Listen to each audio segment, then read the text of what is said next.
J'ai un ami, Michael J, pour Joseph Fowitz, qui est décédé tard l'année passée. Je vais juste raconter un peu l'histoire de moi puis Michael, comment on s'est connus, puis ce qu'on a fait ensemble. J'ai jamais vu en personne, il restait à New York, à la ville de New York. Puis c'est ça, ça fait assez longtemps qu'on se connaît, au moins une dizaine d'années. Je l'ai connu, je lisais un blog d'une femme, Vanessa M, qui écrivait un blog, puis dans les commentaires, j'avais vu cet homme-là, puis avec d'autres amis que j'ai connus plus tard, puis il commentait, puis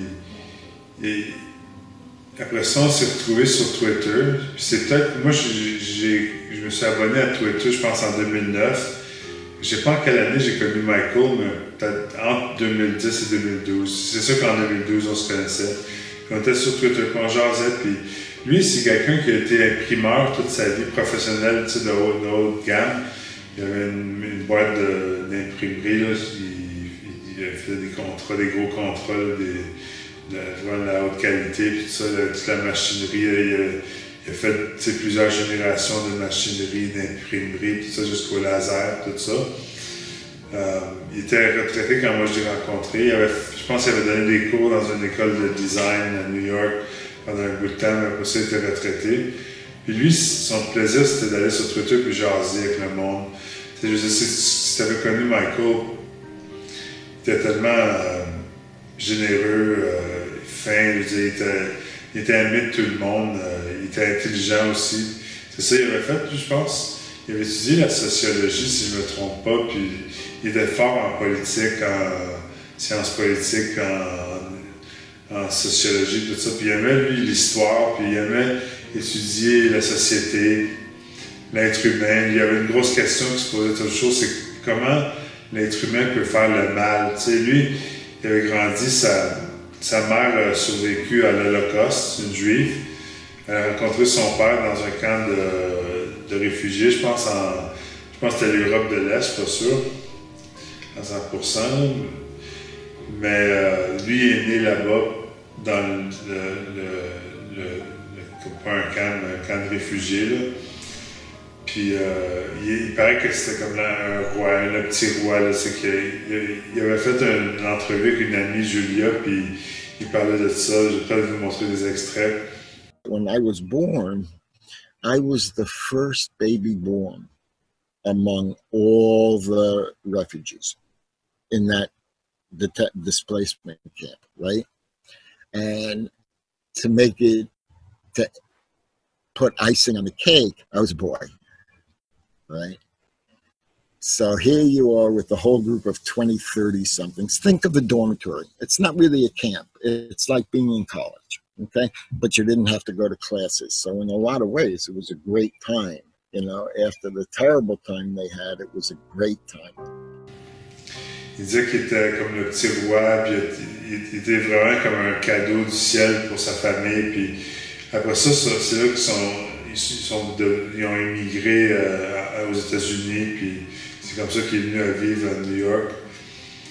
Puis tout ça pour dire qu'il y avait beaucoup l'histoire, puis tu sais, par rapport à la Deuxième Guerre mondiale, puis le fait d'être juif, puis d'avoir des parents qui ont survécu à l'Holocauste, il s'est interrogé beaucoup sur comment l'homme peut faire du mal. Tu sais.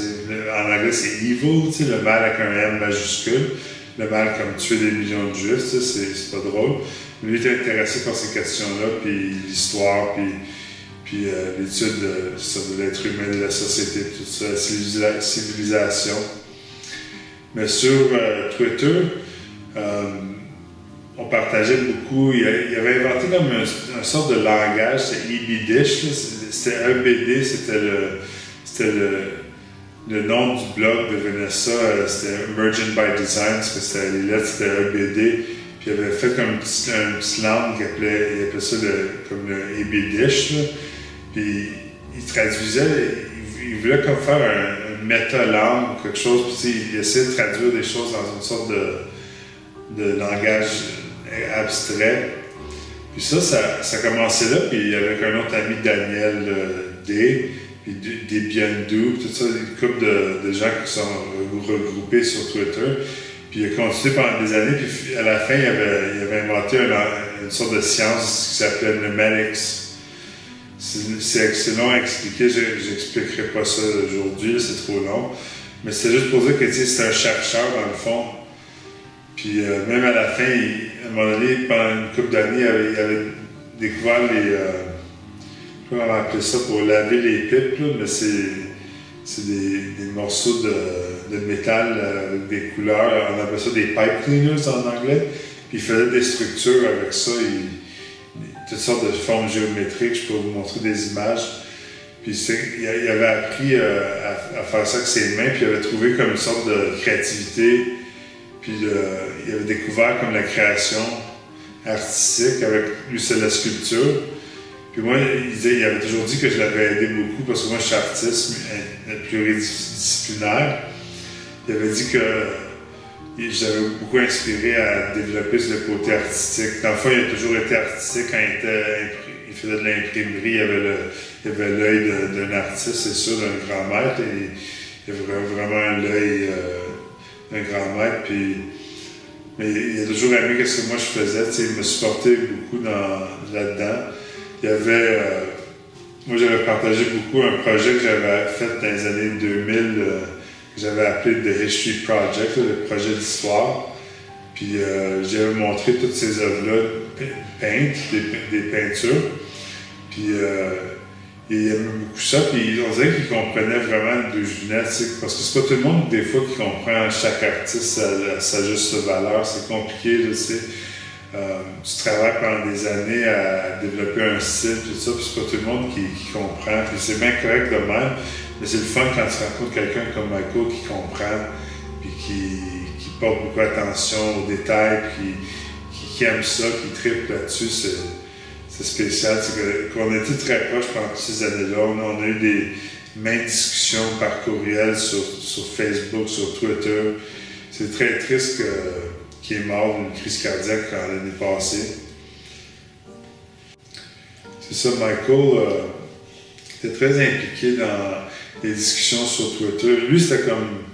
Il a découvert Twitter, c'est quelqu'un qui aimait jaser, puis il a découvert ça, puis c'était libre, puis il pouvait s'exprimer comme il voulait, partager des articles, des ressources avec les gens, aider des gens. Des fois, il y avait des conversations sur des mots-clics, comme éducation, je ne sais pas trop quoi, puis il était bien impliqué là-dedans, l'idée de comment améliorer le système éducatif aux États-Unis, puis tout ça, puis dans le monde. Puis il connaissait, il y avait des amis au Canada, partout dans le monde, qui travaillaient comme professeurs ou quelque chose, puis ils les aidaient là-dedans. Puis il est parti des projets aussi en Afrique. Mais moi, il y a une partie aussi, il m'a aidé financièrement, il avait acheté des œuvres, ça m'avait beaucoup donné un coup de pouce. Puis quand ma mère est décédée, il était là pour moi. Puis après ça, il avait parti des projets de pilote en Afrique où il faisait comme des cafés Internet, où il y avait même des journalistes, puis il payait, puis tout. C'est sûr que ça coûtait moins cher. L'argent américain avait beaucoup plus d'argent en Afrique aux États-Unis, qu'il pouvait aller plus loin avec peu d'argent. Puis il payait des gens pour écrire comme des newsletters, on dit en anglais, c'est comme des lettres, un petit journal, un mini-journal local qui parlait de choses locales, tout ça. Puis en Afrique, dans les villages, les gens ils louaient le temps d'imprimante, le temps d'Internet. Ils louaient ça pour quelques dollars, puis les gens faisaient de l'argent, étaient capables de se payer de l'équipement, des ordinateurs, des imprimantes, puis ça fonctionnait. C'est juste triste que quand il est mort, ça a comme floppé un peu parce que c'était lui qui faisait tout ça tout seul. Là.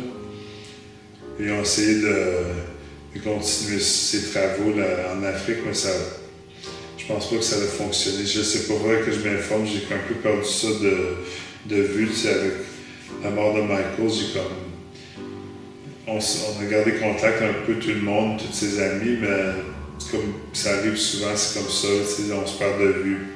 Parce que dans le fond, c'est Michael qui nous tenait tous ensemble. Michael, c'est un homme de famille. Je sais qu'il y avait c'est sa petite fille. Il y a eu des enfants, puis il était marié, tout ça. Puis sa petite fille, il l'aimait beaucoup, puis il y avait des belles conversations avec. Puis à la fin, il voulait comme presque écrire son autobiographie, il avait inventé un personnage, il voulait faire comme un comic, un comic book, c'est comme une sorte d'œuvre graphique illustrée, comme un cartoon, je sais pas quoi, là. Puis il y avait comme un vieux juif là-dedans, puis des personnages qu'il avait inventés. Il était très créatif, il avait toujours comme un projet, un par-dessus l'autre. Puis, comme je disais, j'avais montré mes œuvres sur l'histoire, puis on a parlé beaucoup là-dessus. On échangeait beaucoup par courriel. Moi, j'ai gardé tous mes courriels. C'est sûr que ça a une grande valeur pour moi. C'est très important. C'était quelqu'un de très important dans ma vie. Quand il est parti, ça a laissé un vide. Mais en même temps, je n'étais pas triste parce que si tu avais connu Michael, il était tellement un bon vivant que quand il est mort, c'est sûr que c'est la fin de sa vie, mais il est tellement fait de bien que moi, je sais pas comment les autres ont pris ça, mais moi, j'étais pas triste. J'étais juste content de l'avoir connu, d'avoir travaillé avec sur ses projets. Puis, il a même imprimé un livre avec une femme, Julia, il avait utilisé mes tableaux, une dizaine de tableaux dans son livre qu'elle avait écrit. Il avait imprimé ça, puis c'était super. Il avait imprimé un autre livre, je sais pas si c'est lui qui l'avait imprimé, mais il y a Dibiandou qui venait de l'Inde, qui avait travaillé avec lui. Comme je disais, il avait inventé une sorte de langage abstrait pour traduire, parce que lui, il voyait comme, tu sais, un ingénieur, puis quelqu'un qui est comme en gestion. Des fois, il ne parle pas le même langage. Puis lui, il voulait créer comme une sorte de langage qui pouvait traduire tout dans le même langage pour que tout le monde puisse se comprendre.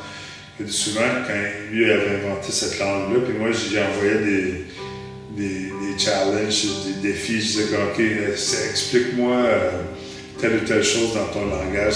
J'essayais comme de briser si je pouvais comme le déjouer. Puis il y avait toujours une réponse, puis il était toujours capable de traduire ça dans son langage de Malix, tout ça. Puis finalement, je l'ai aidé à bâtir ça sans le savoir. C'est ça, c'était spécial. C'est pas si son œuvre est connue, c'est pas comme Einstein, il est pas connu comme un intellectuel comme Einstein, mais je trouve qu'il a beaucoup fait dans son temps sur la planète. Il y a des gens, il était chercheur, il était créateur, il était imprimeur, tout ça, homme de famille, ami, fidèle. Puis c'est ça. Moi, je lève mon chapeau à cet homme-là, c'est une grande personne, puis je suis content de l'avoir connu.